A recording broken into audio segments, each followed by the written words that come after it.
سب سے پہلے ایمان لانے والی شخصیت حضرت ابوبکر صدیق رضی اللہ تعالی عنہ۔ حضرت ابوبکر صدیق رضی اللہ تعالی عنہ سب سے پہلے نبی کریم صلی اللہ علیہ وسلم پر ایمان لائے۔ آپ کا نام عبداللہ، کنیت ابوبکر اور لقب صدیق تھا۔ جس شخص نے سب سے پہلے نبی کریم صلی اللہ علیہ وآلہ وسلم کے ساتھ نماز پڑھی وہ بھی حضرت ابوبکر صدیق رضی اللہ تعالی عنہ تھے۔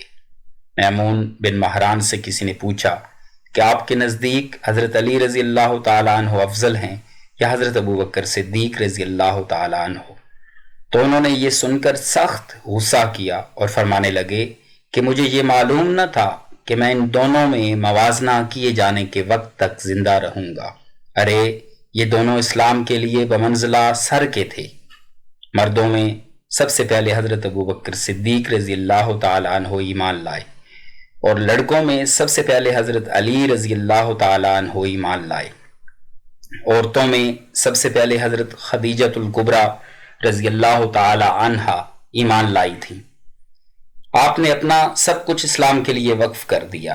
آپ نے اپنے اہل و عیال کو چھوڑ کر اللہ اور رسول اللہ صلی اللہ علیہ وسلم کی محبت میں ہجرت کی۔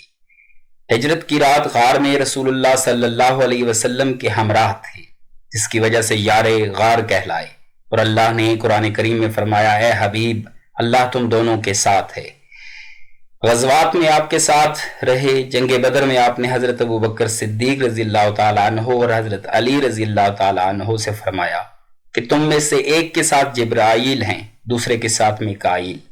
جنگ بدر میں آپ کے بیٹے عبداللہ بن ابو بکر مشرکین کے لشکر میں شامل تھے۔ جب وہ مسلمان ہو گئے تو انہوں نے اپنے والد ماجد یعنی حضرت ابوبکر صدیق رضی اللہ تعالیٰ عنہ سے کہا کہ بدر کے روز آپ کئی مرتبہ میرے تیر کی زد میں آئے مگر میں نے اپنا ہاتھ روک لیا۔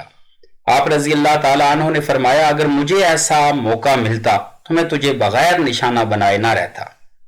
آپ صلی اللہ علیہ وسلم کے وصال کے بعد آپ کو متفقہ طور پہ اسلام کا پہلا خلیفہ منتخب کیا گیا اور اس طرح آپ کو خلیفۃ الرسول کا لقب ملا۔ آپ کا دور خلافت تقریباً 2 سال تھا۔ اللہ تبارک و تعالیٰ کروڑوں رحمتیں نازل فرمائے حضرت ابوبکر صدیق رضی اللہ تعالی عنہ پر اور ہمیں آپ کے نقش قدم پہ چلنے کی توفیق عطا فرمائے۔ آمین یا رب العالمین۔